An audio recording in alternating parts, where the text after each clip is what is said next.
Assalamualaikum warahmatullahi wabarakatuh. Kami dari kelompok 3 kelas Palembang yang beranggotakan Winda, Mita Mandela, dan Hizkia Raumali Situmorang. Di sini kami akan memaparkan hasil kerja kami yang berjudul Gen, Genom, dan Kromosom. Selamat menyaksikan.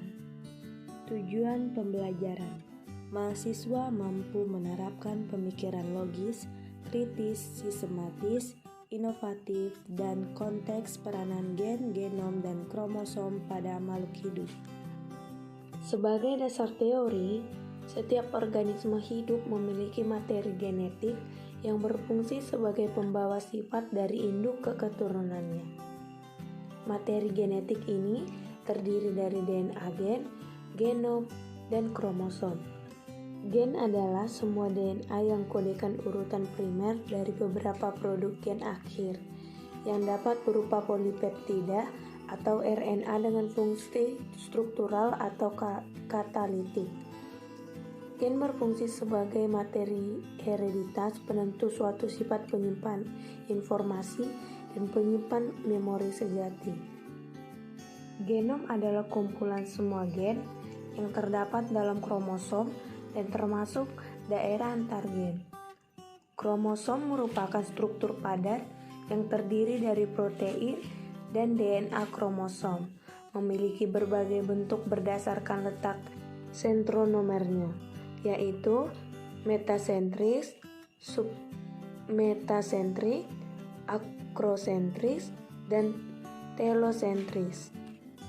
Di sini kami menggunakan sampel DNA, gen, kromosom, dan genom. Kami buat dalam satu gambar. Prosedur proyek: 1. Pelajari dan pahamilah materi mengenai gen, genom, dan kromosom. 2. Gambarlah posisi DNA gen, genom, kromosom dalam satu gambar. 3. Buatlah PPT semenarik mungkin untuk membantu penjelasan. 4. Rekamlah penjelasan tersebut. 5. Edit video tersebut semenarik dan sekreatif mungkin. Proses menggambar DNA, gen, genom, dan kromosom dalam satu gambar. Setiap organisme hidup memiliki materi genetik, di mana materi genetik ini berfungsi sebagai pembawa sifat dari induk keturunannya. Materi genetik terdapat dalam sel. Pada sel tersebut memiliki inti sel atau nukleus yang di dalamnya berisi kumpulan kromosom.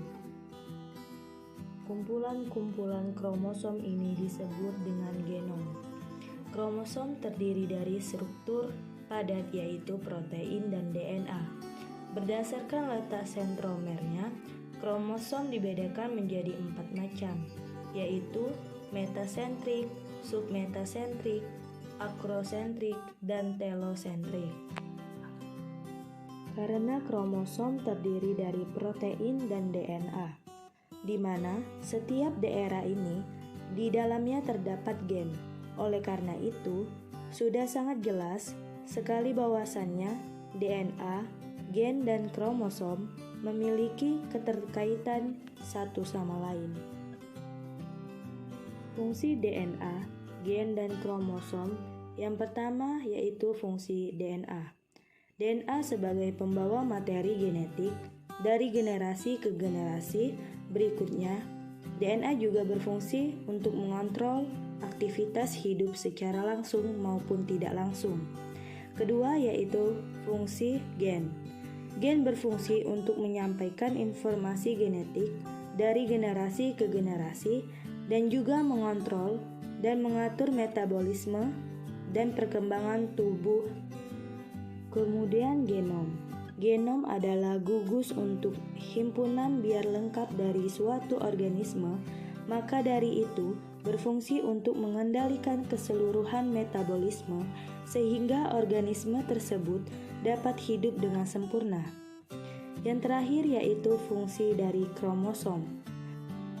Kromosom berfungsi yaitu untuk memastikan DNA terpisah dalam porsi yang sama dalam setiap pembelahan sel, dan juga untuk menjaga integrasi dan ketetapan replika pada setiap siklus sel. Kesimpulan, setiap organisme hidup memiliki materi genetik yang berfungsi sebagai pembawa sifat dari induk ke keturunannya. Materi genetik ini terdiri dari DNA, gen, dan kromosom.